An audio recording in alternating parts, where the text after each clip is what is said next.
에베소서 5장 17절 그러므로 어리석은 자가 되지 말고 오직 주의 뜻이 무엇인가 이해하라. 술 취하지 말라. 이는 방탕한 것이니 오직 성령으로 충만함을 받으라. 시와 찬송과 신령한 노래들로 서로 화답하며 너희의 마음으로 주께 노래하며 찬송하며 범사에 우리 주 예수 그리스도의 이름으로 항상 아버지 하나님께 감사하며 여기까지 먼저 하겠습니다. 오늘 말씀에 어리석은 자가 되지 말고 이렇게 나와 있습니다. 어리석은 자는 어떤 자가 어리석은 자예요? 어리석다라고 할 때 이제 지혜가 없다는 뜻인데, 지혜가 없다고 하는 것은 어떤 겁니까? 그 지혜가 없다라고 하는 것은 어떤 지금 돌아가는 그 판서를 모르고 있다는 뜻이잖아요. 다시 말해서 모든 사건의 그 원인 제공자, 그 모든 사건을 기획하신 분, 그러니까 모든 일을 기획하신 그분의 뜻을 모르고 자기 중심적으로 벌이는 일들이 어리석은 일이라고 하는 거죠. 사실 우주의 중심은 우리가 아니잖아요. 마귀는 항상 말하기를 우주의 중심이 너라고 말하죠. 그래서 사탄의 영을 받은 모든 사람들은 우주의 중심이 자기라고 생각해요. 그러니까 내가 우주의 중심이야. 내가 있어야 예수도 있고, 내가 있어야 교회도 있고, 내가 있어야 나라도 있는 거지. 내가 없으면 무슨 의미가 있냐. 그래서 모든 것의 중심에 자기를 두죠. 그게 이제 사탄과 하나 된 어리석은 자들의 생각이라고 하는 건데, 그 생각이 굉장히 지혜롭게 보인단 말이죠. 왜? 나를 챙겨주니까. 그러니까 사탄이라고 하는 그 영은 안티크라이스트, 저그리스도의 영인데, 말하자면 그리스도가 우주 만물의 중심인데, 거기에서 뚝 떼어서 아니야. 네가 우주의 중심이고 예수마저 너를 위해 있는 거야 라고 해서 그 자기 자신을 위한 예수를 광고하고 믿게 하죠. 그러니까 그것이 이제 사람을 속이는 거라고 하는 겁니다. 어리석다고 하는 것은 뭐냐? 자기를 중심에 두고 모든 사건, 모든 상황, 모든 만물을 해석한다고 하는 거죠. 그 자기를 중심에 두고 사실은 모든 사건을 해석을 하다 보면 어떻게 돼요? 세상이 그 자기 중심으로 움직이지 않거든요. 그 명확하잖아요. 항상 내가 세상의 중심이라고 생각하지만 세상은 정말 나를 중심으로 움직이지가 않는다는 사실을 우리는 늘 본단 말이죠. 그래서 어떻게 돼요? 왜 세상이 내 마음대로 안 돌아가지? 왜 저 사람은 내 뜻대로 안 움직이는 거야? 왜 교회는 이런 거야? 왜 대한민국은 이따위야? 뭐 아무튼 여러 가지가 나오면서 어떻게 돼? 결국 그런 사람들이 어디로 갑니까? 술집으로 가요. 술집으로 술 마시러 가는데 내 마음대로 안 되니까. 그래서 어리석은 사람들 어떤 사람이냐? 세상이라고 하는 것 자체를 너무 좁게 보는 거죠. 어떻게 보는 거예요? 나를 중심에 두고. 사실은 거대한 흐름 가운데 내가 한 부분인데, 거대한 주님의 흐름 가운데 내가 한 부분임에도 불구하고 자기를 중심에 두고 세상을 보다 보니까 모든 게 불만투성이에요. 모든 것이 내 뜻대로 안 움직인단 말이죠. 그리고 어떻게 일상 가운데 정말 작은 사소한 부분 가운데 하나 내 뜻에 드는 게 있어. 그러면 좋다고 또 막 웃어요. 애기처럼. 그러다가 이제 좀만 더 안 맞으면 또 이제 열받아갖고 입이 대빨 나와서 말이 많아져요. 근데 그 사람의 불평, 불만을 누가 들어줍니까? 그냥 그 사람도 지금 지가 중심이기 때문에 예쁜 소리 듣고 싶지 남들이 하는 그 불평 안 듣고 싶단 말이죠. 어떻게 보면 다 같이 어디로 다 같이 술 마시러 갑니다. 술 마시면서 이제 자기 세계에 취하는 거지. 이제. 술 취한다는 것은 말하자면 자기 세계로의 깊은 침몰이에요. 자기 방으로 기어 들어가는 거죠. 왜? 세상이 정상적인 사고방식으로는 세상이 내 말을 들어주지 않고 내 입장을 이해해주지 않고 내 감정을 헤아려주지 않으니까 어디로 가냐? 술 마시러 가는 거죠. 술을 마시게 되면 나도 모르게 단절돼요. 단절돼서 내 세계로 깊이 들어가는 거죠. 자기 세계에 도취되는 거예요. 어쨌든 맨정신은 뜨고서는 내가 못 살겠어. 맨정신으로 내가 살아갈 수가 없어요. 왜? 모든 만물이 내 뜻대로 안 움직이니까.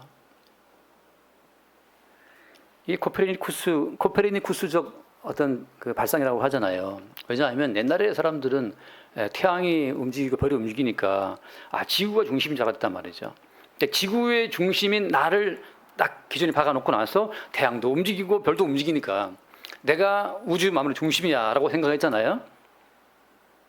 나중에 어떻게 알고 보니까 태양이 중심이고 내가 돌고 있었단 말이죠. 더 알고 보니까 태양도 중심이 아니었어. 태양도 더 큰 운하를 중심으로 돌고 있었단 말이죠. 그럼 태양이 중심이 아니고 더 큰 운하를 중심으로 태양 돌고 있었네? 어떻게 지금 더 알고 보니까 내가 알던 은하 중심이 아니었어. 더 큰 중심이 있었단 말이죠. 도대체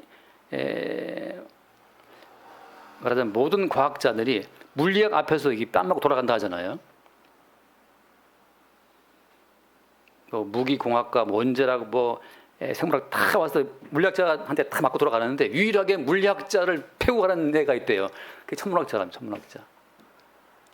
왜? 물리학이라고 하는 그 학문 자체가 사실은 모든 학문의 기초인데 천문학은 인간이 알고 있는 모든 그 학문 자체를 비웃듯이 너무나 거대한 세계로 움직이고 있다 보니까 도대체 알 수가 없는 거야.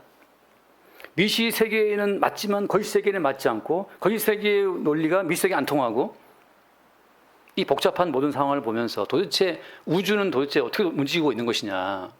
제 말은 그거죠. 태양을 중심으로 해서 수구물지와 목토천연명이 돌아가고 있는데 수구물지와 목토천연명 맞습니까? 요즘에 바뀌었다 그러는데 돌아가고 있잖아요. 태양도 중심이 아니었다. 태양은 더 큰 은하를 지금 돌고 있어. 그 은하는 어때요? 더 큰 은하를 지금 돌고 있단 말이죠. 제 답변은 이거죠. 이 바보들아. 이 수없이 많은 별들이 무엇을 중심으로 움직이고 있느냐.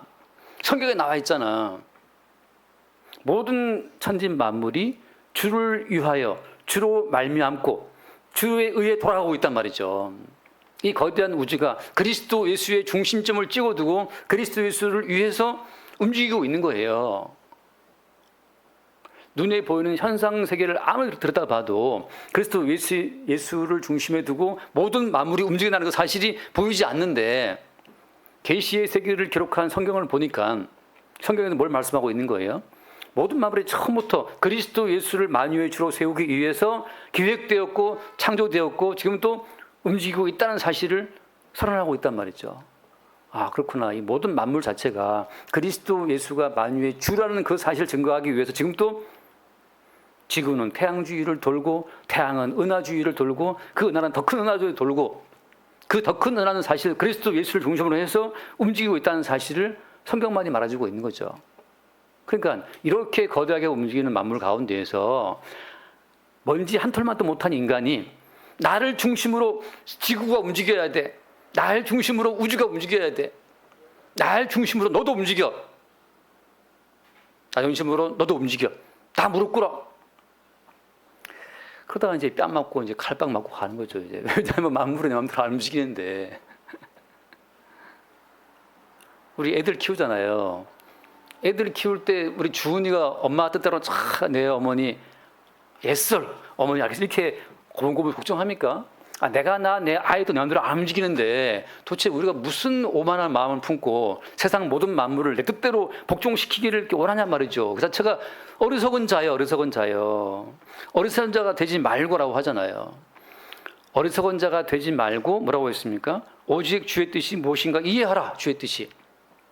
말 안 듣는 그 아들도 그리스도 예수를 중심으로 움직이고 있어. 이 어리석은 여자야.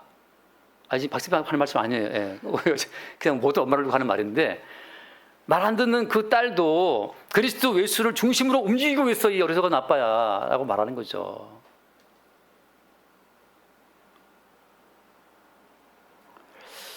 날마다 뜨는 태양을 바라보면서 왜 그 생각을 못합니까? 우리의 감각이 태양이 뜨네, 태양이 지네라고 감각이 우리를 속이고 있는 거죠. 근데 진실은 뭘 말하고 있어요? 진실은 태양을 중심으로 네가 움직이고 있다. 성경은 뭘 말하고 있는 겁니까? 그리스도 예수를 중심으로 네 아들도, 네 딸도, 네 어머니도, 네 아버지도, 직장 동료도, 상사도, 부하도 다 움직이고 있어. 그리스도 예수를 중심으로 움직이고 있는 그 모든 만물 속에서 어리석은 자들만이 왜 내 마음대로 안 됩니까, 주님? 왜 내 뜻대로 안 움직이는 거예요? 라고 한다는 거죠. 참 주님 보시기에 딱하다 너요. 주께서 주를 중심으로 모든 마음을 통치하고 있는데 그 통치 이렇게 작은 한 부분밖에 안 되는 너를 중심으로 내가 너에게 맞춰주랴? 이게 주님 말씀이죠. 그렇지 않잖아요. 어리석은 자들만이 술 취합니다. 그래서 왜요? 자기를 중심에 두고 모든 만물을 바라보는 그 관점 때문에 술독으로 기어 들어가는 거예요. 술독에 기어 들어가면 되게 편안하잖아요. 술에 취하는 순간 모든 감각이 마비되는 순간에 내가 이 모든 세계의 중심이 되는 것 같아. 막 담대해져 가지고 막 술집에 가면 다 막 크게 말하잖아요. 다 지가 왕이야. 한번 이제 저기 종로에 어디 김치찌개 집에 들어갔는데 김치찌개가 그렇게 맛이 없는 집을 처음 먹어봤는데, 야, 어떻게 이런 걸 파나 싶을 정도로 맛이 없는 김치찌개 집이 있었어요. 근데 거기에 사람이 너무 많아. 이렇게 많은가 봤더니 다 술꾼 아저씨들이야. 뭔 얘기 하나 들어보니까는 이재명이가 어떻고 윤석열이가 어떻고 뭐 김문수가 어떻고 막 여기 뭐 두드리면서 있잖아. 그렇게 돼 안 돼 하고 막 싸우고 이쪽에서 그게 안 하잖아. 뭐 난장판 벌어졌어요. 이게 이 집은 김치찌개를 승부하는 집이 아니고 술집이었어. 사실은 술집이었어. 술을 마시면 감각이 마비되고 끊어지면서 자기가 중심에 딱 서게 돼요. 마음을 중심 가운데 내가 중심이다 보니까는 이재명도 꿇어, 또 뭐 트럼프도 꿇어, 다 꿇어. 지가 왕이야. 그리고 어때요? 그러면 돼 안 돼 바보 같은 짓이야 하고 다 본인이 판정을 내리고 있어. 남들은 아무 신경 안, 본인이 술 취해서 본인이 왕이 되어서 다 정치를 이미 다 하고 있어요. 그 사람이 우리나라의 정치 대통령이야 벌써.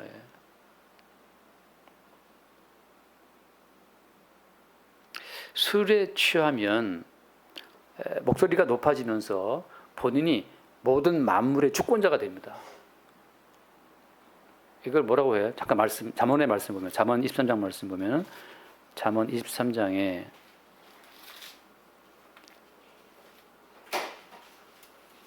29절, 잠언 23장을 봅시다. 29절 말씀, 재앙이 누구에 있느냐, 근심이 누구에 있느냐, 분쟁이 누구에 있느냐, 원망이 누구에 있느냐, 까닭 없는 상처가 누구에 있느냐, 붉은 눈이 누구에 있느냐. 여기 보면 다 술의 폐해를 말하고 있는데, 술 때문에 폐가 망신하는 사람 많습니다. 재앙, 술 자체가 근심을 덜어주는 것 같죠. 술이 깨고 나면 더 큰 근심이 밀려옵니다. 분쟁, 술 먹고 솔직하다고 말하는 그 모든 말들이 분쟁을 일으키죠. 원망이 누구한테 있습니까? 여러분, 술 마시면 참 고맙다, 참 감사하다, 그동안 네가 참 애썼다, 이런 어떤 감사의 고백이 많이 나옵니까? 아니면 원망이 많이 나옵니까? 제가 알기로 술 먹으면 처음에 말이 이렇게 부드럽게 나가다가 나중에 원망이 나옵니다. 네가 그럴 수 있어 하고 이제 옛날에 다 튀어나온단 말이죠. 원망이 누구한테 있느냐? 상처. 술 먹으면 서로가 서로를 깐족깐족 그 말도 안 되는 하나 갖고 이게 훑어가지고 상처를 낸단 말이죠. 30절. 술에 잠긴 자에게 있고 혼합한 술은 폭탄주, 혼합한 술을 구하러 다니는 자에게 있느니라. 포도주는 붉고 다른서 번쩍이며 순하게 내려가나니. 술 마시냐, 너무 술이 부드러워, 오늘 술 받네 그러면서 이게 부드럽게 내려간다, 순하게 내려가잖아요. 그래서 처음처럼 순합니다 하고 그 이효리가 광고했나요? 순하게 목구멍에 목넘김이 뭐라? 목넘김이 순하다, 그런 표현을 쓰잖아요. 목넘김이 순하다. 처음 들어봤어요? 저만 들어봤나? 호응이 없어요. 예. 너는 그것을 보지도 말지어다. 그것이 마침내 뱀같이 물 것이요 독사같이 쏠 것이며. 그 다음 봐요. 33절. 또 내 눈에는 괴이한 것이 보일 것이요 내 마음은 구부러진 말을 할 것이며. 괴이한 것이 보인다. 뭐가 괴이한 거죠? 이상한 것이. 술을 마시면 내가 우주의 중심이기 때문에 모든 것이 다 그냥 내 발 아래로 보이고 발톱의 때처럼 보이는 거예요. 다시 말하면 술을 마시게 되면 과도하게 포장된 자기 자신이 보이는 건데, 사실 그것이 뭐예요? 그것이 악마의 모습입니다. 악마라고 하는 것은 나의 자아가 극대화된 것이 악마라고 보시면 돼요. 왜? 우리 속에 자아의식을 불러일으킨 존재가 마귀니까. 그 마귀는 한 번도 자기 정체를 보인 적이 없어요. 마귀는 에덴 동산에서는 뱀으로 나타났다가 또 계시록에서는 붉은 영으로 나온단 말이에요. 붉은 영으로. 마귀는 자기의 모습을 보인 적이 없고, 마귀는 오직 인간 속에서 인간의 자아를 극대화시키는 쪽으로 자기의 정체를 보이는 거기 때문에 내 자아가 극대화된 그 모습이 사실은 뱀이 만들어 놓은 극대화된 허상이고 우상이라고 하는 거예요. 인간이 뭘 바라봅니까? 내 모습이 초라하니까 초라한 내 모습 말고 화려한 내 모습을 꿈꾸잖아요. 그래서 요한계시록에 나오는 큰 성 바벨론을 그 짐승을 타고 있는 음녀를 보게 되면 그 음녀의 모든 모습을 보게 되면 각종 보석으로 단장한 모습이 큰 성 바벨론에 나오는 그 음녀의 모습이거든요. 지금 내 모습이 초라하니까 입을 수 있는 걸 다 껴입는 거죠. 그리고 어때? 모든 권세를 내 발 아래 무릎 꿇리는 그 권세 있는 자의 모습을 상상한단 말이죠. 그것이 괴이한 모습이에요. 괴이한 거. 내가 곧 왕이 되겠다는 거죠. 내가 왕이 되어서 다 무릎 꿇리겠다. 내 뜻대로. 그러나 결과는 뭐냐? 너는 바다 가운데 누운 자 같을 것이요 돛대 위에 누운 자 같을 것이며. 얼마나 위험해요. 바다 가운데 누운 자가. 돛대 위에 누운 자? 곧 떨어질 것 같은데? 그렇지만 그 다음 말씀, 네가 스스로 이르기를 사람이 나를 때려도 나는 아프지 않고 나를 상하게 하여도 내가 감각이 없다. 내가 언제나 깰까? 다시 술을 찾겠다. 한 번 술에 도취된 사람들은 그 술에 취했을 때 그 감각 있잖아요. 아프지도 않고 행복하고 내가 왕이 된 것 같고 그 어떤 그 느낌, 그 술에 마취되었던 그 느낌 자체를 또 찾아간다고 하는 거죠. 이것이 왜 문제가 되는 겁니까? 이 술 취한 거나 사람들이 교회에 나와서 주여 하면서 어떤 정교적인 어떤 그 행위에 도취하는 거나 비슷한 거예요. 어떤 관점에서? 나를 중심에 두고 싶어서 우리가 주님을 찾으면 그 주님도 우리한테는 술이 되는 거와 마찬가지예요. 흔히 하는 말로 내가 기도하면 너 주님 믿냐? 나도 주님 믿어 하고 자기는 술 주자 나 주님 믿는다고 이렇게 하는 분들이 있는 농담 삼아서 나한테 이 주님이 있다 하고 탁 마시면서 뭔 소리야 술 주자. 나를 잃고 싶지 않아서 내가 깨지는 걸 용인할 수 없기 때문에 나를 지키고 싶은 마음으로 내가 주님을 찾으면 그 주님도 술 취하는 거와 똑같다는 거예요. 어떤 점에서 참된 주님은 우리를 십자가 위로 끌고 올라와서 주님과 함께 우리를 죽이신단 말이죠. 참된 주님은 우리를 깨트리는 것이 목적, 우리를 부인시키고 우리를 십자가에 못 박는 그것이 참된 주님이 우리를 끌고 가시는 어떤 방향성이라고 하는 겁니다. 왜? 그렇게 우리가 부인되고 깨지고 죽어야만 주께서 준비해 놓으신 새로운 자아가 등장하기 때문이야. 알죠? 하늘의 미랄이 껍질에 쌓여 있으면 죽을 때까지 하나는 그대로 있잖아요. 이게 땅에 들어가서 썩어야만, 죽어야만, 껍질이 벗겨지고 그 속에서 발화가 되어야만 많은 열매를 맺는 것처럼 주께서는 우리의 이 개별적인 자아, 개인적인 우리의 자아를 그대로 천국으로 데려가시는 것이 아닙니다. 우리의 개인적인 자아가 그대로 있으면 이 자아는 지옥 백성이에요. 주님은 우리가 아는 우리의 자아를 이걸 깨야 돼. 껍질을 깨뜨리고 벗겨내야 된단 말이죠. 왜? 그 속에 지금 창세전에 주님이 택해 놓으신 새로운 자아가 그 속에 들어있단 말이에요. 우리가 우리 삶을 살아가면서 예기치 않은 괴로움을 만나는 것은, 예기치 않은 괴로움, 서러움, 슬픔 만나는 것은 뭐 때문이에요? 우리의 껍질을 깨뜨리는 주의 작업이란 말이죠.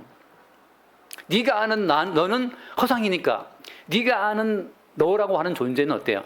이 땅 가운데에서 만들어진 허상의 존재란 말이죠. 그래서 우리가 아는 우리 자아는 돈이 없으면 슬프단 말이죠. 그렇죠? 여러분 자아는 어때요? 돈이 없으면 슬프잖아요. 막 돈 없는데 막 너무 기뻐가지고 목사님 너 너무 기뻐요. 왜? 돈 다 까먹었어. 이런 사람 없잖아요. 돈이 있으면 우리 자아는 막 기뻐서 어쩔 줄 모르지만 돈 없으면 슬퍼진단 말이죠. 근데 어때요? 이 자아가 세상에 만들어진 허상의 자아라고. 마귀가 와서 하는 말이 야 돌로 떡을 만들어 먹어라. 일단 네가 예수를 믿어도 일단 살고 봐야지. 네가 목사든 장로든 집사든 간에 성도든 일단 살고 봐야지. 돈이 필요하지 않니? 하고 광야에서 마귀가 예수를 먹였던 것처럼 똑같이 어때요? 그 떡이 없으면 돈이 없으면 못 살아라고 하는 그것이 뱀이 만들어준 마귀가 만들어준 허상적 자아라고 하는 거예요. 이걸 깨뜨리게 해서 주님께서 어때요? 이스라엘을 광야를 끌고 가가지고 돈이 없어도 떡이 없어도 사는 새로운 어떤 자아상 가치를 주님이 끄집어내기 위해서 40년간 그들의 껍데기를 벗겨내신 거예요. 사람이 떡으로 사는 것이 아니야. 하나님의 입으로 나오는 모든 말씀을 한다는 사실을 일깨워주기 위해서 그들의 껍질을 벗겨낸 겁니다. 어떤 껍질을? 돈이 없으면 못 산다는 그 껍질을 벗겨내시는 거죠. 너부터 한번 살아봐. 돈 없이 살 수 있나? 우리는 마지막에 그냥 죽는 겁니다. 제가 봤던 수없이 많은, 제가 목격한 죽음부터 해서 많은 분들은 돈이 없어 죽은 것이 아니에요. 돈이 있는데 밥이 안 넘어가. 밥이 안 넘어가. 그게 죽더라고.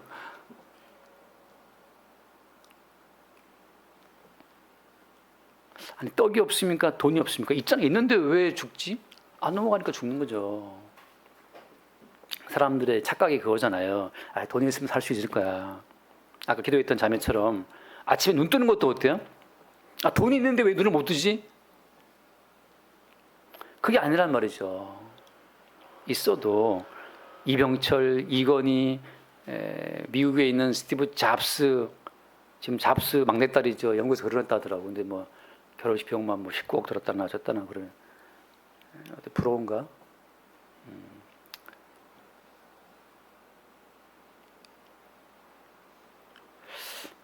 주께서 우리를 괴롭게 하시는 것은 뭐 때문이냐? 자, 다시 말합니다. 우리가 왜 괴로움을 느끼죠? 우리가 괴로움을 느끼고 고통을 느끼는 것 때문이에요? 우리 자아가 지금 막 부대끼기 때문에 괴로운 거잖아요. 이때 주께서 하신 말씀은 뭐냐? 술 취하지 말라. 우리 자아가 너무 괴로우니까 너무 괴로워. 뭐라도 술을 마시고 좀 잊고 싶어 하고 술독으로 빠지느냐? 아니면 뭐라고 되어 있습니까? 성령의 충만함을 받아라라고 하잖아요. 여기서 주님께서 허락하신 괴로움을 알 때, 이 고통과 이 갈등과 이 괴로움은 주님이 허락하신 고통과 갈등과 괴로움이네 라고 이 괴로운 상황을 허락하신 주를 바라볼 때 어때요? 그때 우리는 십자가 못 박히신 예수를 바라보는 거죠. 십자가 못 박히신 예수를 바라볼 때 저렇게 예수와 함께 죽는 이것이 하나님이 허락하신 나의 길임을 알게 될 때, 그 십자가의 사건을 내 속에 받아들일 때, 그때 우리 가운데 무엇이 있어요? 성령의 충만함이 주어지는 겁니다. 우리의 껍질을 주님이 깨뜨려서 그 속에 있는 알곡을 빼내시는 과정이라고 하는 거죠. 도종된 쌀을, 도종, 농사를 지었던 벼를 다 베어서 탈곡을 해서 어떻게 나중에 그 껍질을 다 벗겨내야 우리가 밥을 먹을 수 있잖아요. 쌀을 하는 것처럼. 그 도종 작업 거쳐서 쌀 껍질을 이게 쌀을 일단 베어내고 털어내고 껍질을 벗겨내는 작업을 통해서만 하얀 쌀밥이 주어지는 것처럼 주님은 지금 우리를 베어내고 털어내고 껍질을 깎아내는 도종 작업을 통해서 하나님이 원하시는 어떤 존재로 우리를 만들어 가시는 과정이, 그것이 십자가의 여정이라고 하는 거예요. 십자가의 여정. 주님이라 하더라도 육신을 입고 오셨기 때문에 채찍에 두들겨 맞고 껍질 깨지는 작업이에요. 가시멜로관을 쓰고 가시멜로관에 찔리고 채찍에 맞고 주먹으로 맞으면서 육신의 껍질이 깨지는 과정을 거쳐서 거기에서 예수의 생명이 흘러나오는 것처럼 주님은 어때요? 우리 껍질을 깨신단 말이죠. 우리의 머리통을 가시멜로관에 씌워서 이걸 뽀개고 채찍으로 때리듯 질병으로 때리고 침뱉음을 당하듯이 관계성 속에서 모욕을 당하고 멸시를 당하면서 우리 껍질이 깨지는 거예요. 여기에서 내가 이런 모욕을 당해야 돼 하고 슬쩍 달려가는 자가 있고, 여기에서 그 같은 모욕을 받고 그 같은 멸시와 오해를 받고 십자가에 달리신 예수 그리스도를 바라보는 자가 있고, 그 차이밖에 없는 거예요. 술 취함과 성령의 취함, 술 취하지 말라, 성령 충만함을 받으라. 술 취함과 성령의 충만함 자체로 주님이 이 말씀을 나눠놓으신 겁니다. 여기에서 아이고 목사님 뭐 술 취하지 말라 그랬지 먹지 말라는 말 없잖아요. 뭐 잡다한 말이 있는데 다 할 수 있는 말들 너무너무 많지만 오늘 사도가 말하고 있는 핵심은 어떤 것이냐? 술 취함과 성령 충만함 자체를 대비해서 말씀하고 있는 건데, 그 중간에 그 분기점에 뭐가, 분기점에 그 갈라지는 길에 무엇이 있는 겁니까? 십자가에 못 박히신 한 분 그리스도 예수가 거기 있는 거죠. 제가 로또가 한 150억씩 되고 그럴 때 로또 1등에 당첨돼갖고 120억을 받아놨단 말이죠. 은행에 넣어놓고 마음은 든든하지만 한 번도 안 쓰는 거예요. 아무도 안 믿고 계시는데 사실은 지난 얘기입니다. 근데 어쨌든 간에 120억이 돼갖고 딱 은행에 넣어놓고 나서 그냥 살아갈 때 어때요? 기분이 좋아요, 안 좋아요? 기분이 좋겠지, 그죠? 그러니까 뭐 누가 뭐라 그래도 뭐 괜찮아. 누가 좀 까불어도 그래 괜찮지 뭐 120억 있는데 뭐 바로 인출할 수 있어. 뭐 120억 있지만 한번 지하도 경험해 보고 다 경험해 보는 거죠. 뭐. 지난 나라에 국민카드에서 막 몇 번씩 연락이 왔어요. 그래서 연락이 왜 오나? 계속 안 받고 귀찮아 안 받는데 문자가 왔어요. 이제 국민카드 뭐 해지 그리고 뭘 발송한다 어쩐다. 보니까 내가 국민카드 그 카드 대금을 안 낸 거예요. 신경을 안 쓰고 있다가 계속 무슨 열 몇 번 왔는데 계속 안 받았는데 나중에 그거였어요. 그래서 왜 자꾸 전화하냐 했더니 대금 카드가 안 내갖고 지금 당신 카드 정지시킨다는 거죠. 그래서 내가 안 냈냐? 안 냈다. 120억이 이런 게 있으니까 이게 뭐 와도 쫄리지가 않아. 전화가 와도 그러거나 말거나. 얼마가 밀렸는데 보니까는 2만 원이 카드 대가 2만 원. 아니 이런 걸로 뭐 전화하냐. 복잡한데 절차가 있다는 거죠. 그래서 2만 5천 원인가 카드가 밀려가지고 그게 막 2개월째 밀려서 2개월째 밀렸나? 어쨌든 간에 그래서 내가 바로 해결할 수 있다. 이거 뭐 2만 원 얼마 안 되는 거 바로 해결했어요. 자, 저는 이 말을 왜 하냐면 이 말을 모든 성도는 120억이 아니고 1만 달란트의 복을 쌓아두고 있는 사람들입니다. 가끔 저를 사기 쳐먹는 분들이 있단 말이죠. 목사님하고 뭐 10,000원도 빌려가고 30,000원도 빌려가는 분들이 있어요. 이거 꼭 갚겠습니다 하고 근데 이제 뻔히 보이잖아요. 근데 제 마음에 나는 1만 달란트 얼마나 큰 금액이냐면 솔로몬 왕국 아주 최고 영화로울 때 총 그 1년 예산 세입금이 600달란트가 넘었단 말이죠. 한 나라에 가장 번성했을 때 그 솔로몬 왕국 때 세입금이 600달란트가 넘은 정도인데 1만 달란트는 얼마나 큰 거예요. 우리나라 예산이 얼마입니까? 예산이 600조가 넘잖아요. 맞나요? 600조 넘죠? 600조가 넘는데 1만 조라고 하면 비교할 수가 없잖아요.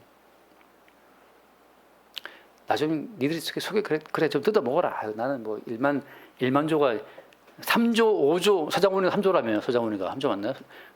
뭐 1,000조 있는 사람인데. 자, 지금 무슨 말씀이냐? 예수 그리스도는 십자가에 자기를 깨뜨리고 피 흘려 죽으심으로 말미암아서 하나님 보좌 우편에 앉아서 우리에게 공급하시는 그분의 십자가에 피 땀 흘려 죽음으로 이루어온 그 성취의 열매들이 성령을 통해 우리에게 주어지는데 그 주어지는 모든 혜택은 기본적으로 사망 권세를 이기는 영생이라고 하는 거예요. 영생. 우리가 한번 숨 쉬는 것도 그 영생의 충만한 창고로부터 주어지는 혜택으로 우리가 숨을 쉬고 있다라고 하는 겁니다. 삶의 어떤 토대 자체를 바꾸는 거예요. 이 땅의 모든 사람들은 살기 위해 살잖아요. 살기 위해 살지만 그리스도 예수의 모든 사람들은 그리스도 예수께서 죽으신 그 죽음으로 말미암아 지금 살고 있다고 하는 그 차이입니다. 살기 위해 사는 것과 주께서 이미 이루어 놓으신 그 생명의 떠밀려 생명의 그 은총에 이렇게 실려 살아가고 있는 그 차이라고 하는 거죠. 그래서 나오는 말이 뭐냐? 그 뒤에 말씀처럼 시와 찬송과 신령한 노래들로 서로 화답해라 말이죠. 너도 1만 달란트 받았어? 나도 받았어. 1만 달란트 받았어. 너도 1만 달란트의 혜택으로 살고 있는 거야? 나도 그거 살고 있어. 만날 때마다 너도 그리스도 예수의 은총으로 살고 있니? 너도 예수의 은총으로 숨쉬고 있냐? 전지 너의 그 숨 호흡이 부드럽더라. 왜 부드러운데? 예수님께서 이루어 놓으신 1만 달란트의 은총으로 숨쉬고 있는 거니까. 우리가 알다시피 톨스토이가 아니죠. 토스토예프스키 말 발음도 안 나와요. 토스토예프스키가 황제의 사형 판결을 받고 헷갈렸는데 혹시 한번 누가 맞는지 모르겠어요. 톨스토이인지 헷갈리는데 사형 판결을 받고 사형 판결 직전에 살아났잖아요. 누구죠? 토스토예프스키예요. 맞습니까? 톨스토이 맞습니까? 원장 직강. 자, 사형 판결을 받고 지금 사형대에 섰어요. 눈을 가리고 총을 막 그 상황에 섰을 때 그 호흡과 사형 판결에서 사면을 받고 나왔을 때의 호흡 자체는 다른 거죠. 카드비 때문에 쫄리고 쫄려서 그 신경 쓰다가 머리통에 쥐날 것 같은 그 아픔 속에 있다가 모든 빚이 해결되었어. 모든 것을 깔끔히 해결하고 있어. 이제 아무런 빚이 없어. 라고 나올 때 그 호흡이 다른 것처럼 성도는 기본적으로 살기 위해 사는 자들이 아니라 이미 죽고 나서 그 살기 위해 사는 삶이 마지막에 죽음인데 그 살기 위해 살다가 마지막에 죽고 나서 끝장나는 삶이 아니고 죽음 이후에 새롭게 주어지는 삶을 사는 자들의 그 호흡 자체가 다른 것처럼 그때 나오는 것이 바로 뭐냐? 그때 나오는 것이 시와 찬송과 신령한 노래라고 하는 거예요. 내가 지금 살아 숨쉬는 것도 주께서 주시는 은총으로 살아 숨쉬고 있다. 나의 한 걸음도 주님 주시는 은총으로 한 걸음 걷고 있는 것이다 라고 할 때 그 사람은 걷는 것도 시야, 숨 쉬는 것도 찬송이야, 밥 한 끼 먹는 것도 신령한 노래의 작업이라고 하는 거죠. 지금도 저는 이게 각인된 하나의 대사라기보다도 군대 갔을 때 그 전방 부대는 겨울에 눈이 오면 눈이 어마무시하게 와서 눈을 빨리 좀 치워놔야 이제 작전 때 수행할 수 있기 때문에 그 눈을 안 치우면 밥을 안 줘요. 그 인사계라 죽도록 이 눈을 치우고 지친 상태에서 이제 뒤늦게 밥을 먹는데 앞에 있는 고참이 한마디 했어요. 그 말이 너무나 기억에 남아요. 탄식 어린 목소리로 아휴 밥맛도 없다. 딱 그 말이 남아있어요. 밥맛도 없다.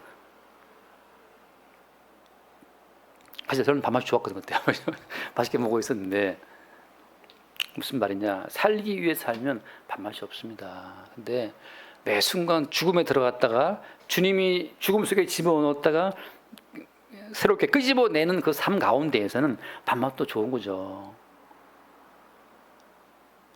여러분, 우리가 십자가의 주를 바라보게 되면 예수님은 왜 못 박혔습니까?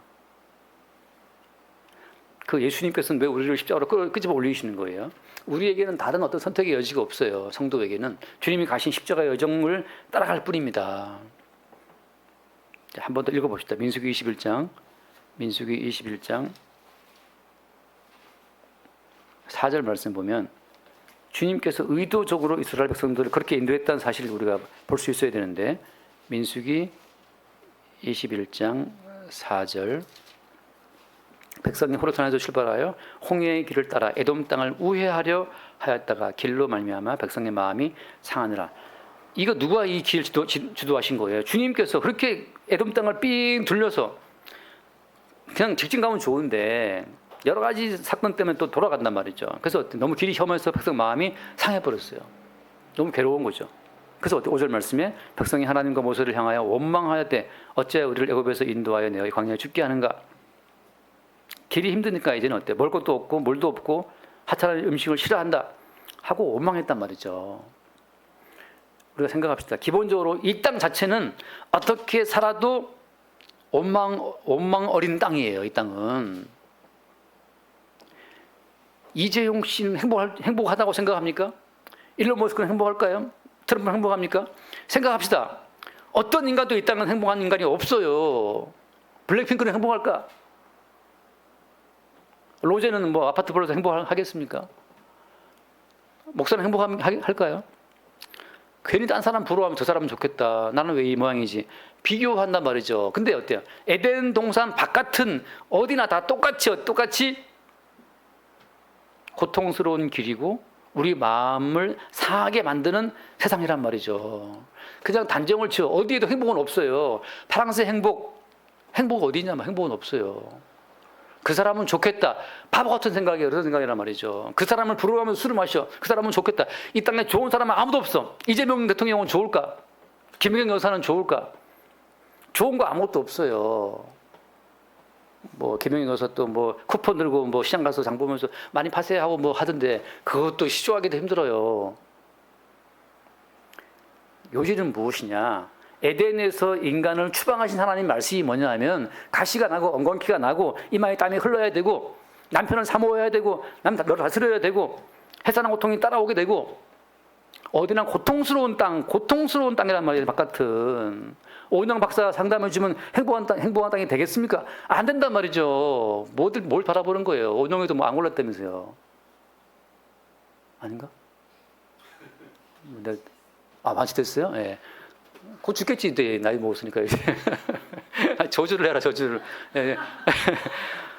하나님이 저주하신 땅이라니까요. 그러니까 하나님 저주하는 거예요. 그러다가 뭐 또 재발되겠지. 또 죽겠지. 저까지 이렇게 영생할 수 있겠나 말이죠. 뚱뚱하더만. 그러니까 하나님이 저주하신 땅이니까 에덴 바깥은 어디를 가서 어떻게 살아도 영양제를 뭐 30개를 먹어도 다 죽는단 말이에요. 여러분 누구 부러운 사람 있어요? 누가 부럽습니까? 뭐 이순신사님 녹십자 회장님 부럽습니까? 본 적은 있어요, 근데? 본 적도 없어요. 그렇게 높으신 분이었어? 야, 이 대단한 사람이네. 본 적도 없어요. 녹십자 회장들이 앉아있으면 행복할까요? 아니란 말이죠. 우리가 어떻게 알아요? 에덴 바깥 동네는 어디나 가시와 엉겅퀴가 난단 말이죠. 트럼프가 지금 앱스타인 때문에 얼마나 골머리 앓고 있어요. 어디나 괴롭다. 그러면 생각해 봅시다. 주아가 볼 때 엄마는 행복할까? 학교 안 가니까 엄마 좋겠다. 행복할까? 어떨까? 아니, 엄마는 엄마대로 괴롭고 딸은 딸대로 괴로운 거예요. 학생대로 괴롭고. 어디에나 기준은 에덴 바깥 동네는 어디나 다 고통스러운 땅이란 말이죠. 무엇을 보고 알 수 있어요? 마지막에 십자가에 가시별관을 쓰고 하나님 저주하신 그 모든 저주의 표상이 가시인데 가시로 만든 엉겅퀴로 만드는 그 멀리관을 머리에 푹 덮어쓰고 피 흘리시는 그 십자가의 예수 그리스도가 이 땅을 향한 진실된 모습이라고. 진실된 실체라고. 여러분 머리에 가시벌레관 없으면 감사한 줄 아시기 바라고. 여러분 머리를 찌르는 그 두통, 스트레스 있잖아요. 막 돈 걱정, 자식 걱정, 부모 걱정, 살아가는 직장 걱정으로 그 스트레스 받으면 머리 터질 것 같을 때 그것이 어떻다? 그것이 of course. 그게 당연하다는 거죠. 뭐 어디가 머리가 안 아프겠거니. 머리 다 아파요. 근데 웬일로 머리가 안 아프면 땡큐 감사한 거지. 머리가 안 아프면. 저 살면서 옛날에 대단한 상태 뒷골 잡는 분들이 있었고 저도 어느 순간 나이 먹다 보면 뒷골 잡는 순간이 몇 번 있었어요. 이제 뻐근하더라고. 이게 아픈 거구나 이게. 어디나 똑같다. 근데 오늘 주님 말씀을 어떻게 주님께서 그래서 6절 말씀 집했습니까? 민수기 21장 6절 말씀 보면 여호와께서 불뱀을 백성 중에 보내어 백성을 물리게 하심으로 이스라엘 백성 중에 죽은 자가 많다. 아니 음식도 부실하고 물도 없고 길도 험하고 주님 정말 너무 괴로워 죽겠다 그러는데 얼마나 힘들었죠? 얼마나 힘들었니? 아이고 우리 새끼들 한 게 아니라 어때요? 이것들이 과연 불평불만을 이야기해? 누가 불만 소리를 내었는가 하고 이제 불뱀 보냈단 말이죠. 그래서 주의 답변은 뭐였습니까? 주님의 해결책은 8절 여호와께서 모세에게 이르실 때 불뱀 만들어 장대에 매달아라. 물린 자마다 거기 보면 살리라. 9절 말씀 같이 봐요. 9절 말씀 모세가 놋뱀을 만들어 장대 위에 다니 뱀에게 물린 자가 놋뱀을 쳐다본즉 모두 살더라. 하나님 해결책은 놋뱀 만들어 장대 달아. 쳐다보면 살아. 뭘 해라가 아니고 너희들의 실체는 이렇게 저주를 받아 죽어 마땅한데 너희들 대신 저주를 받고 장대에 달리듯 십자가에 못 박히신 예수 그리스도를 바라보는 즉 산다라고 하는 새로운 어떤 영생의 길을 제시해 놓은 거예요. 이 땅에 영생이 없어요. 이 땅은 십자가에 죽임당하신 예수와 함께 죽는 자에게 새롭게 열리는 길이 영생의 길이라고 하는 겁니다. 불평한다고 원망한다고 삶의 어떤 그 새로운 길이 뚫리는 게 아니란 말이죠. 그래서 마지막에 이렇게 고통당하는 것이 마땅하구나를 볼 수 있기를 바랍니다. 우리를 아프게 하는 모든 문제는 사실 어때요? 그것이 마땅하다. 한번 더 읽겠습니다. 사무엘하 16장. 하도 많은 제가 인용해서 알고 것 같은데 사무엘하 16장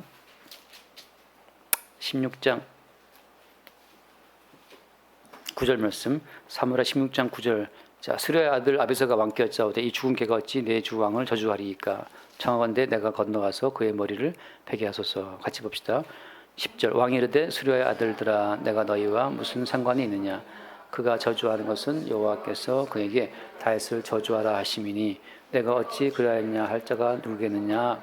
자, 하나님이 일부러 게라의 아들 시므이라는 가시를 동원해서 다윗을 찌르는 거예요. 다윗을 때리는 거란 말이죠. 그래서 여호와께서 그에게 다윗을 저주하라고 하십니다. 누가 우리에게 욕한다면 주께서 그 사람을 통해서 우리에게 욕을 하라고 시키신 거란 말이죠. 누가 하신 거? 욕은 주님이 하신 거예요. 욕을 먹어야지 그럼. 가서 머리를 베게 하소서. 나를 저 사람 욕하는데 가서 같이 막 싸워 그냥. 너 나 욕했냐? 한번 해볼까? 하고 이제 대표에서 싸우면 주께서 욕하게 하신 것인데 누구와 싸우는 겁니까 결국? 주님과 싸우는 거예요. 11절 또 다윗이 아비새와 시라들에게 이르되 내 몸에서 난 아들도 내 생명을 헤아려 하거든. 내 아들도 나를 죽이려고 따라오고 있잖아요 지금. 아들이 나를 죽이려고 따라오는 과정이고 그저께 송도 인천 타워팰리스 펜트하우스에서는 아버지가 아들을 또 죽였잖아요. 그러니까 아버지가 아들을 죽이는 세상인데 직장 동료가 욕할 수도 있고 누구한테 시비 걸 수도 있지. 그게 뭘 그렇게 기분 나쁜 거예요. 기분 나쁘겠지 물론 나쁜데 주님이 우리 껍질을 깨는 과정이기 때문에 이게 주님이 허락하신 돌이깨 나의 껍질 깨시는 과정이라는 사실을 보게 되면 못 박혀 죽으신 예수 그리스도가 바라볼 때 높뱀 바라볼 때 산다 말씀처럼 그때 십자가의 주를 바라보는 자가 사는 거고 네가 나를 야렸어? 네가 나를 노려봤어? 하고 술 마시러 가면 어리석은 자가 되는 거죠. 한 번 더 마태복음 10장 말씀에 마태복음 10장 34절 마태복음 10장 34절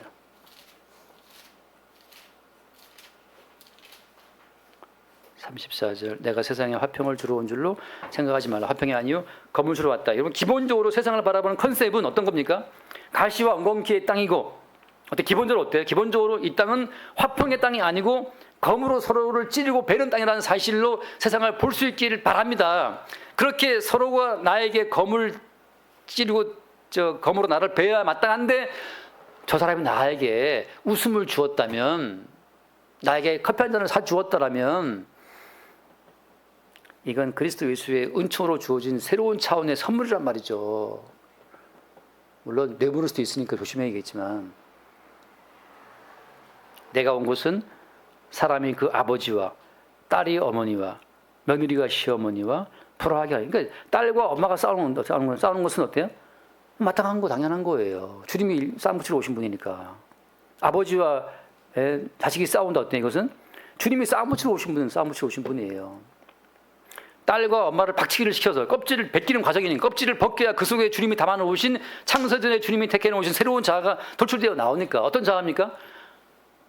장대에 달린 높뱀 바라보듯이 십자가에 죽임당하신 예수를 바라보는 새로운 자아가 나오게 하기 위해서 우리를 아버지와 아들을 박치기 시키고 딸과 엄마를 박치기 시키고 며느리와 시어머니와 싸우게 만드는 거예요. 그때 어때요? 사는 게 이 모양이지? 와 너무 힘들어. 주님 나한테 왜 이렇게 하십니까? 하고 주를 원망하게 바라보다가 어때요? 이래서 십자가에 주님이 대신 죽었다는 사실을 바라볼 때 십자가에 죽으신 예수를 바라보는 그 과정 가운데 예수와 함께 죽고 예수와 함께 사는 새로운 자아가 생성되어 나온단 말이죠. 그 새로운 자아를 끄집어내는 그것이 성령께서 행하시는 일이에요. 성령은 우리가 안 될 때 잘 되게 도와주는 분이 아니고 우리의 껍질을 깨뜨려서 새로운 자아를 돌출시켜 십자가에 죽임당하신 예수와 함께 죽고 예수와 함께 사는 새로운 자아를 만들어내는 그것이 성령께서 하시는 일이라고 하는 거죠. 그러니까 그냥 딸과 요즘에 주아랑 주아 엄마 잘 지내십니까? 잘 지내면 이것이 어인 은혜인가? 참 기야도다. 이게 되는 것이고 싸우면 어때요? 주님이 싸움 붙이러 온 거예요. 딸과 엄마를 박치시키는 과정 속에서 누구를 바라보라고? 주를 바라보라고. 아버지와 아들이 싸우는데 한 놈은 하나는 십자가의 주를 바라보면서 주님이 이렇게 이것 때문에 지금 십자가에 죽임 당하셨구나 하고 십자가의 예수를 바라본 자는 성령으로 충만한 자고 또 한 사람은 어때요? 오만을 풀지 않아. 나한테 이럴 수가 있어? 나한테 왜 그러는 거야? 나한테 왜 그랬어? 말해봐. 하고 이제 어때요? 엽총을 준비해가지고 이 새끼야 너 나한테 왜 그랬어? 하고 이제 방아 넘기면 어리석은 자고 술 취한 자고 오란에 취한 자고 불평과 오망에 취한 자죠. 그 마지막은 어때요? 영벌 지옥이라고 하는 겁니다. 주님이 싸움 붙이러 왔으면 주님이 또 오늘 또 싸움 붙이시네? 왜 그렇게 아빠가 나한테 더러운 말을 기분 좋은 안 좋은 말 했단 말이에요. 그 순간에 어때요? 아, 주님 싸움 붙이는 순간을 알아봐야 되는데 웬일인지 갔는데 딸의 말이 뾰족해. 뭐 밥 먹었냐는데 먹다 말다 무슨 상관이야 하고 방에 갔단 말이에요. 저 계집년이 저거 뭐 하는 짓이야 이렇게 하면 전년이 내 인연 이게 되면 이제 어때요 이게 서로 이제 막 건너서 찢어 그러는데 그 중에 누구라도 고개에 들어서 십자가에 못 박히신 예수를 바라보게 되면 이래서 주님이 십자가에 죽었다는 걸 바라보게 되면 그런 주와 함께 죽고 주와 함께 사는 성령 충만한 자로 그렇게 바뀌어지는 거고 그때 어때요? 지금까지 엄마랑 아빠랑 잘 지낸 것도 주의 은혜였구나. 주의 은혜였다는 사실을 보게 될 때 어때? 시와 찬미와 신령한 노래가 나오면서 지금까지 지내온 것이 다 주님의 은혜였거든요. 은혜였군요. 지금까지 지내온 것 주의 크신 은혜라 이렇게 찬송이 나오든지 어때요? 뭐 모든 것이 은혜, 뭐 은혜 그 노래도 있잖아요. 모든 것이 은혜, 뭐 내가 살아온 모든 것이 은혜인 줄 뭐 은혜였다고 그 노래 부르고도 싸울 수 있단 말이죠. 오늘 한 정리합시다. 에덴 바깥은 어디나 가시와 엉겅퀴라는 사실. 또 하나 정리합시다. 주께서 오신 것은 뭐 때문인 거예요? 오신 것은 화평이 아니고 우리를 싸움 붙이러 왔다. 싸움 붙이러 왔어요. 아버지와 아들을 싸움 붙이고 딸과 엄마와 싸움 붙이고 며느리가 시어머니가 싸움 붙이러 오신 분이 누구라고? 마귀가 아니고 주님이란 사실. 우리는 뭐 싸우면 마귀야 물러가라 그러는데 네가 마귀야. 다시요. 우리는 불화하게 되면 이 불화가 이게 마귀가 이렇게 불화구나. 마귀야 물러가라. 사람은 자기 선에 자기 의에 미치는 자들이기 때문에 선악과를 먹은 자들이기 때문에 무슨 일이 생기면 자기가 선하고 자기가 옳다는 쪽으로만 모든 걸 보게 돼요. 확증편향. 내 옳음을 변명하기 위해서 모든 상황을 재구성하는 것이 인간이란 말이죠. 지난주에 동기 목사를 만났는데 그 목사님 중에 한 분이 정말 헌금 무지 많이 하는 그 분이 있었는데 그분이 대기업이랑 소송이 붙어가지고 50억 지금 올해 안에 100억을 물어줘야 돼요. 마지막까지 30까지 가서 졌어요. 솔직히 뭐 대기업 이기기가 쉽지 않잖아요. 조그만 중소기업인데 워낙 자신감 있게 그 기술을 가지고 이제 싸우는데 결국은 뭐 삼성이나 붙은 것 같은데 져가지고 100억을 올해 물어야 되는 상황에 갔어요. 그러니까 이게 약간 충격인 거죠. 지금 약간 이제 그분만 아니라 그 교회에 다 충격이에요. 그분이 좀 이렇게 두둑하게 내시는 분인데 그분이 물어리면 다 같이 어려워진 상황이라서 지금 운영회비가 걱정되는 상황이 되는 거죠. 근데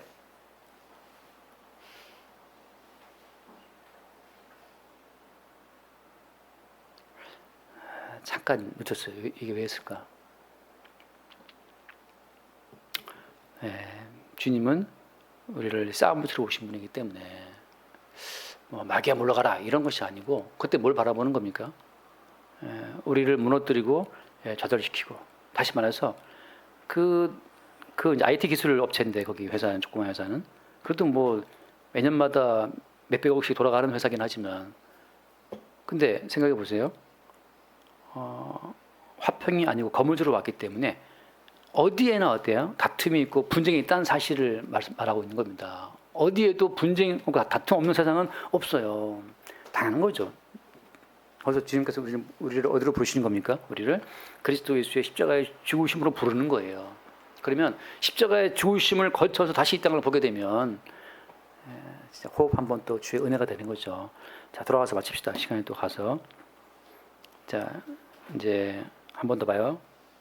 17절. 그러므로 어리석은 자 되지 말고 오직 주 대신 무엇인지 이해하라. 어리석은 자는 자기를 중심에 두고 모든 만물을 본다고 하는 건데 세상은 나 중심이 아니고 주의 중심이기 때문에 오늘 내게 벌어진 일은 그리스도 예수를 위한 그리스도 예수에 의한 그리스도 예수의 작업으로 오늘 내게 그 일이 벌어진 거예요. 그럼 어때요? 다투고 싸우는 일도 주께서 벌이신 일이라는 사실을 받아들일 때 주께서 그로 하여금 나를 저주하게 하심이니 내가 어떻게 그를 정죄할 수 있겠는가라고 해서 주의 행하심을 바라보게 되죠. 18절 술 취하지 말라 이는 방탕한 것이니 방탕한다는 이 말 자체는 이게 그 헬라를 찾아보게 되면 이렇게 말씀드리면 구원이 없다는 뜻이에요. 구원이 없다. 방탕한 것은 뭐냐? 구원이 없음. 자기 파괴를 말하는 건데 술 취한다는 것은 무엇인가? 이거는 방탕한 것이다. 그 말은 무슨 말이에요? 구원 자체가 없다는 증거가 뭐냐? 끝없이 이 땅의 술에 자기 자신이 도취되고 있다는 것을 말하고 있는 거죠. 자기에 대한 도취는 술만이 아니고 율법의 도취, 자기 의의 도취, 자기 선악가치에 도취되는 거예요. 내가 옳다는 거지. 선악과를 먹기 때문에 우리는 항상 자기가 옳다는 것에 빠져 있단 말이죠. 그게 술 취하는 거예요. 그러니까 어떤 일이 벌어졌을 때, 어떤 상황이 벌어졌을 때, 그는 그러고 내가 옳다라고 하는 그 논리를 계속 만들어가면 술에 취하듯이 선악의 논리에 취하는 겁니다. 어떻게 해야 되는 걸 결국은 그 상황에서 이 상황을 유발하신 십자가의 주를 바라보는 그것이 술 취하지 않고 깨어나는 거란 말이죠. 다투고 싸우면 우리는 계속해서 어때요? 내 선악의 논리를 가지고 저 사람이 부당하다는 것을 계속 입증하고 밝혀내기 위해서 계속 선악 논리를 개발시키고 방어 논리를 펴는 거예요. 자기를 변호하는 논리를 만들어 간다니까요. 삼심제로 가도 어때요? 절대 승복할 수 없어요. 자기는 끝없이 내가 옳다는 것 자체, 제 방어 논리만을 가지고 쭉 싸워왔기 때문에 주님께서 뭡니까? 그래서 지극히 옳다고 하는 그들이 지옥 가는 거예요. 무엇을 놓치니까? 자기 오름에 빠져서, 자기 선에 빠져서 십자가의 중요하신 예수를 바라보지 못하기 때문에 어때요? 지옥 가는 거죠. 그래서 주님께서 오히려 우리를 옳다고 말할 수 없는 징역으로 우리를 깨버리는 겁니다. 그것이 어때요? 다윗이 바세바 사건 때문에 자기의 옳음을 말할 수 없는 징역으로 빠뜨려 보고 나서 압살롬이 일어나서 자기를 치게 만드는 거죠. 그때 할 말이 없어요. 자, 주께서는 우리의 옳다는 것에 우리 의의 근거를 다 무너뜨리신다는 것 자체가 그것이 우리에게 복입니다. 그래서 주님께서 구원하신 자들이 창녀고 강도고 세리고 죄인들이란 말이죠. 자기가 옳다는 논리를 구성할 수가 없어. 이미 근본적으로 자기가 죄인이기 때문에. 여러분 생각하세요. 누구랑 싸웠을 때 우리가 옳다는 것을 막 입증하기 위해서 막 이렇게 방언을 만들고 있지만 타고나기를 죄인이기 때문에 우리는 죄인이 아무리 많은 방어 논리로 자기를 옳다고 한다 하더라도 그 속이 지금 썩어 있는데 하나님께서는 어때요? 그 썩어 있는 그 속을 주목하시기 때문에 겉이 아무리 옳다 하더라도 주께서 인정하지 않아요. 복숭아 쫙 쪼갰는데 벌레가 막 기어다니고 썩어 있어. 겉만 벌정한단 말이죠. 회칠한 무덤이란 말이죠. 회칠한 무덤. 우리가 누구랑 붙었을 때 그런 틀렸어. 그런 문제가 많아. 그런 마귀가 역사하는 것 같아. 나는 옳은데. 이게 지금 어때요? 반대로 주님 보시기에 네 속에 마귀가 있는 거예요. 여러분 일단 지극히 상식적으로 인간을 향한 기본 연민으로 사람을 대하게 되면 너 죄인이야?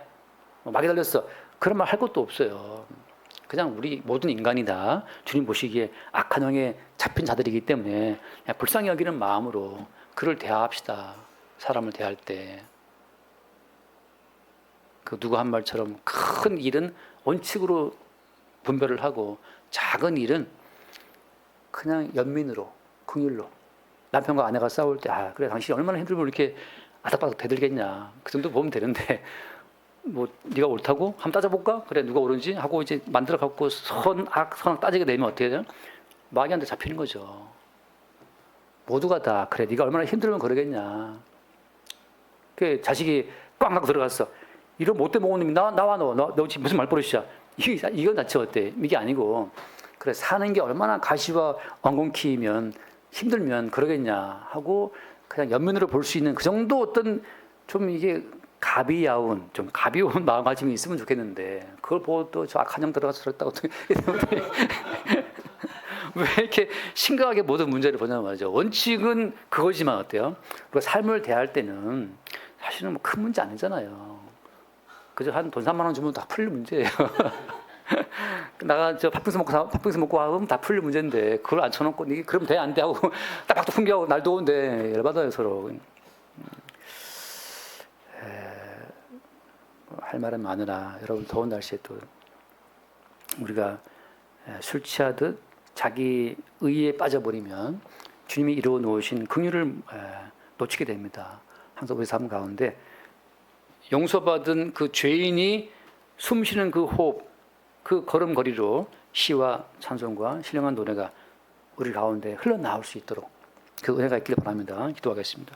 존귀하신 주님 감사합니다. 이 땅에 화평이 아니라 거물들어 오신 예수님께서 끝없이 일으키시는 분쟁 속에서 주의 택하신 백성은 십자가에 못 박히신 예수를 바라볼 것이요 택함받지 못한 자들은 술에 취하여 결국은 자기가 받은 구원마저 깨뜨려 버릴 것임을 성경을 통해 말씀하시니 감사합니다.